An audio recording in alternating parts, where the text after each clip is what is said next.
і то ще не всі, щоб провести нагородження учасників весняного колоска. Це міжнародний інтерактивний конкурс любителів природи, знавців біології, географії, астрономії, хімії. Ви подивіться, квізики навіть, хоч ще у вас будуть і у старших класах ці курси. Я дякую всім присутнім, які взяли були участь, і їхнім класним керівникам, класоводам, які відгукнулися на наше прохання і забезпечили досить отакий активний, як кажуть, цей конкурс. Ви подивіться, скільки нас багато. І з кожним роком у нас все більше і більше. Тільки в цьому році на весняному колоску 99 золотих колосків, 32, 30 і 19 – це будуть срібні колоски, і учасників 161 особа. Тому ми вирішили нагородження провести два етапи. На цій перерві ми нагороджуємо золоті колоски, а на другій великій перерві ті, хто отримав срібні колоски. Ви погоджуєтесь з таким? Погоджуємося.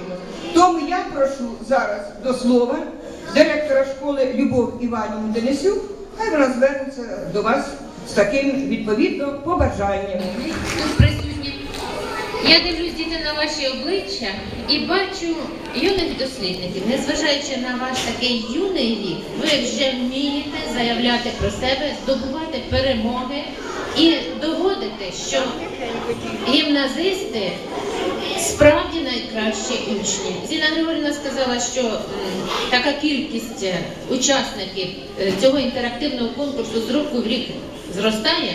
І я підтверджую, це справді так. В гімназії найбільше учасників і найбільше переможців кожного року. Ви цю планку не опускаєте. Як піднялись на цей рівень і вже багато років тримаєте. Правда, Зіна Григорівна?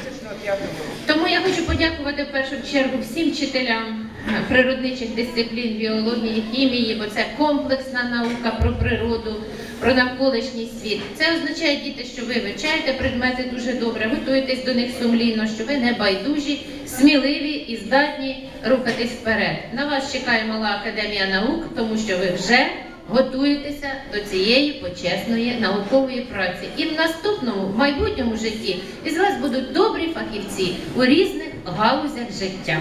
Я вже вас бачу інженерами, технологами. Я вже бачу тих дівчаток, які будуть готувати парфуми, готуватимуть страви, які будуть розробляти якісь медикаменти нові. Тому що ви довели це справами своїми. З маленького починаються великі досягнення. Тому сьогодні велику маю честь разом з Зінаїдою Григорівною нагородити вас, діти, цими золотим сертифікатами золотих колосків і медалями, кому там що вам прислали, хто що заробив. Приступимо, переходимо до передачі. Так. Так, Валевська, 4 клас. І далі беремо так. Казка, 4 клас. Чифик, 4 клас. Тебе так гарно. Макота, 8 клас, 9-й. Макота, Вадим, бігом. Полтавець. Чорнобай, Полтавець. Леся, співаєш. Із мови ти отримав сертифікати, з народознавства. Молодець.